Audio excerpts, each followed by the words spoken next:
আসসালামু আলাইকুম। আমাদের টি-20 সেটআপে একটা অনেক বড় প্রবলেম কোথায় জানেন? আমরা সলিড মিডল অর্ডার কিংবা ৪ বা ৫ নম্বর পজিশন নিয়ে খুব বেশি চিন্তা করি না। আমাদের টি-20 সেটআপে বা সেটআপের পাইপলাইনে এমন প্লেয়াররাই থাকেন, হয় যারা বিপিএলে ওপেনিং বা টপ অর্ডারে পারফর্ম করেছেন অথবা লোয়ার মিডল অর্ডারে পারফর্ম করেছেন। একটু এক্সাম্পল আপনাদেরকে দেই। ধরেন তানজিদ তামিম বা পারভেজ ইমন তো আছেন, তাদের ব্যাকআপ হিসাবে মোহাম্মদ নাইম শেখকে আমরা ন্যাশনাল টিমের পাইপলাইনে রাখি।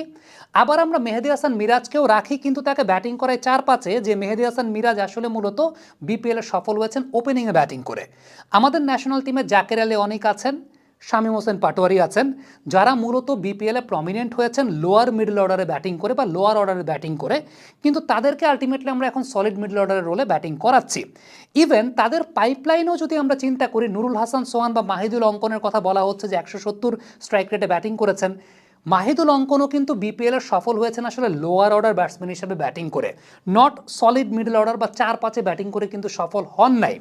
সো এই জায়গাটাতে আমরা ন্যাশনাল টিমের সেটআপে যারা আছেন এবং ব্যাকআপ যারা আছেন, প্রত্যেকেই হয় ওপেনার, না হয় তারা লোয়ার অর্ডার ব্যাটসম্যান। আমরা খুব ইগনোর করে যাচ্ছি এই ৪ বা ৫ নম্বর পজিশনের ব্যাটারদেরকে যারা বিপিএলে সফল হয়েছেন।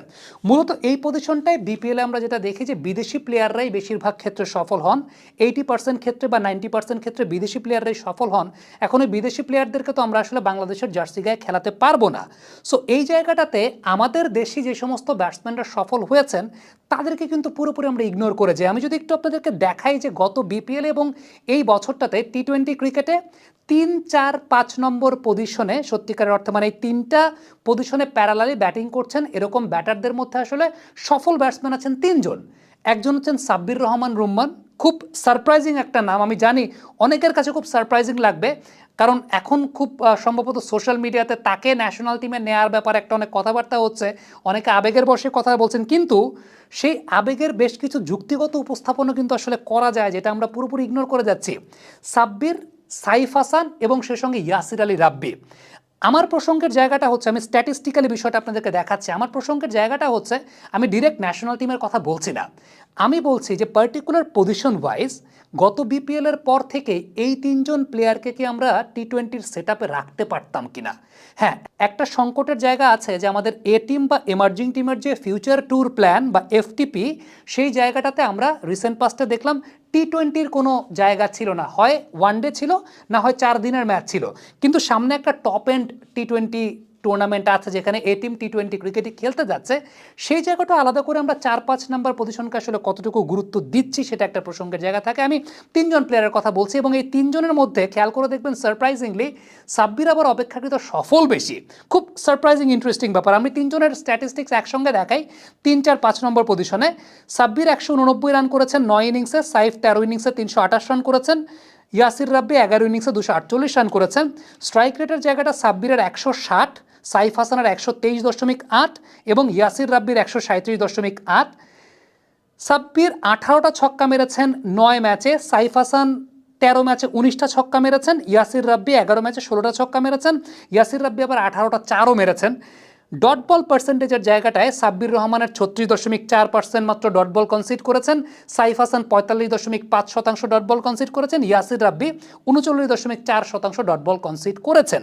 সো এই ৩ জন ব্যাটসম্যান আপনি যদি চিন্তা করেন, এই ৩ জন ব্যাটসম্যান যাদের মধ্যে সত্যিকারের অর্থে আপনি অনেকে হয়তো বা আবেগের বশে বলছেন সাব্বির রহমানকে ন্যাশনাল টিমে ডিরেক্ট এন্ট্রি করানোর জন্য, বাট ন্যাশনাল টিমের প্রসঙ্গে আমি যাচ্ছি না। টি-20-র যে সেটআপ বা টি-20-র যে পাইপলাইন বা টি-20-র যে সিস্টেম, এন্টায়ার সিস্টেমে বিপিএলের পর ৪ বা ৫ নম্বর পজিশনকে কেন্দ্র করে এই ৩ জন ব্যাটসম্যান আসতে পারতেন। এই ৩ জন ব্যাটসম্যানের আসা উচিত ছিল। আপনি স্ট্রাইক রেটের জায়গা, ডট বল পার্সেন্টেজের যে জায়গা যদি চিন্তা করেন, সেই জায়গাটা কিন্তু আপনি দেখতে পাচ্ছেন যে তারা কিন্তু পারফর্ম করেছেন। হ্যাঁ, সাব্বির একটা ম্যাচে তিনি রান করেছিলেন 80+, আফটার আরেকটা ম্যাচে খুব সম্ভবত খুব কম বলে ২০-২৩ রান করেছিলেন, আরেকটা ম্যাচে একটা বা দুইটা বলে সুযোগ পেয়েছেন, সেখানেও ছক্কা মেরেছেন। সো তিনি তার ব্যাটিংয়ের জায়গাটা করেছেন। আবার যে টিমে তিনি খেলেছেন ওই টিমকে নিয়েও কিন্তু এবারের বিপিএলে অনেক কথা আছে যে তারা কি আসলে জিততে এসেছিল নাকি হারতে এসেছিল। আপনারা বুঝতেই পারছেন আমি কোন বিষয় নিয়ে কথা বলছি, যেহেতু আমার কাছে সলিড কোনো এভিডেন্স নাই, সো আমি আলটিমেটলি কোনো কিছু বলতে পারছি না। বাট ওই টিমের এনভায়রনমেন্ট খুব একটা ভালো ছিল না, সেটা আমরা জানি সব কিছু নিয়ে। কিন্তু বাংলাদেশ ক্রিকেট বোর্ডের টিম ম্যানেজমেন্ট যখন ন্যাশনাল টিম ম্যানেজমেন্ট যখন 30 জন বা 35 জনের একটা সেট তৈরি করছে ফর টি20 ক্রিকেট, পার্টিকুলারলি এই পজিশনটাকে নিয়ে 4 বা 5 নম্বর পজিশনটাকে নিয়ে কেন ওই চিন্তাটা আসলে করা হয় নাই সেটা আমি জানি না। ডেফিনেটলি আপনার একটা বিষয় তো খুব ইম্পর্টেন্ট, সেটা হচ্ছে যে আপনি যখন একটা টিম সেট করছেন সেটা আপনি প্লেয়ার পজিশন ওয়াইজই টিমটা সেট করবেন।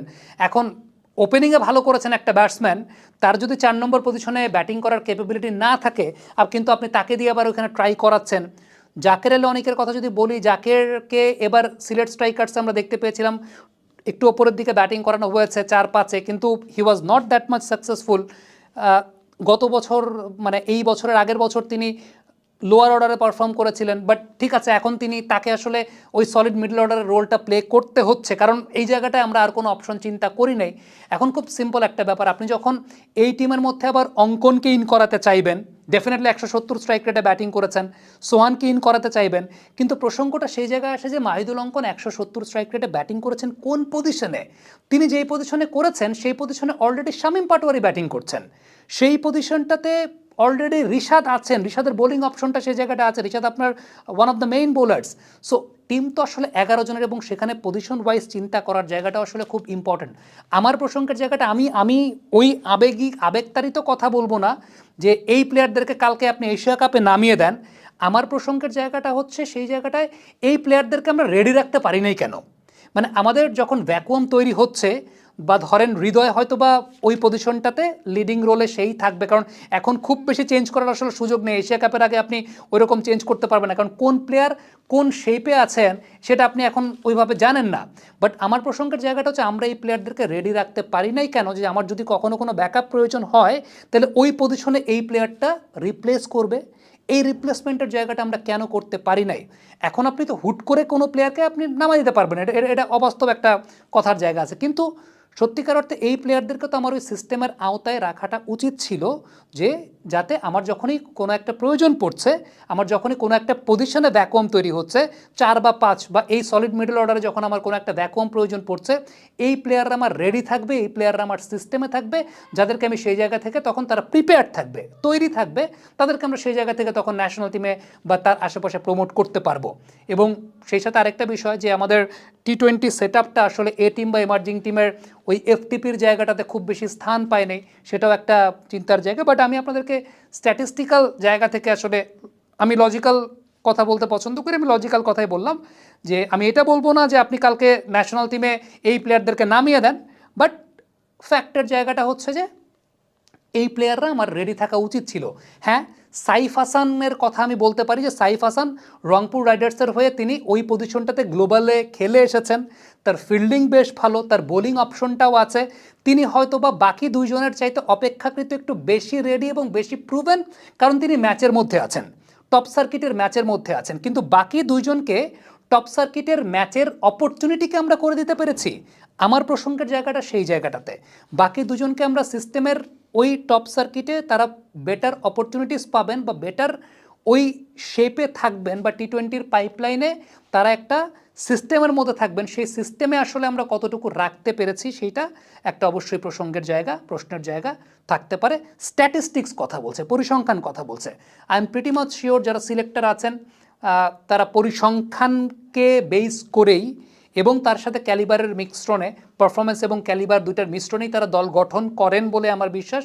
সো এই পরিসংখ্যানটা কেন তাদের কাছ থেকে এড়িয়ে যায় এটা আমি আসলে বুঝতে পারি না, কারণ বারবারই আমরা দেখি হয় টপ অর্ডারের ব্যাটসম্যান, না হয় লোয়ার মিডল অর্ডারের ব্যাটসম্যান, এদেরকে নিয়েই আসলে টিম করা হয়, এবং ওই সলিড মিডল অর্ডারের যে জায়গাটা, ওই জায়গাটা তারাই ব্যাটিং করেন যারা আসলে টপ অর্ডারে হয় সাকসেসফুল হয়েছেন, না হয় লোয়ার মিডল অর্ডারে সাকসেসফুল হয়েছেন। কিন্তু দিন শেষে ওই পার্টিকুলার পজিশনটা আসলে একটা নিউক্লিয়াস, এবং যে জায়গাটাতে আসলে আমরা তাওহিদ হৃদয়কেই চিন্তা করি, কিন্তু তাওহিদ হৃদয় খুব বেশি ফর্ম দেখাতে পারছেন না, বা খুব বেশি ফর্ম দেখান না। ইভেন বিপিএলে কিন্তু তাওহিদ হৃদয় ব্যাটিং করেছেন ওপেনিংয়ে, সেটাও একটা বিষয়। এই বিপিএলে তাওহিদ হৃদয় ব্যাটিং করেছেন ওপেনিংয়ে। সো ওই পজিশনটা থেকে তিনি একটু যে ডিটাচড সেটাও কিন্তু বোঝা যাচ্ছে। সো এই প্ল্যানগুলো আসলে আমরা কতটুকু করেছি সেটা একটা অনেক বড় চিন্তার জায়গা আছে। কমেন্ট বক্সে আপনাদের মন্তব্য মতামত জানতে চাই।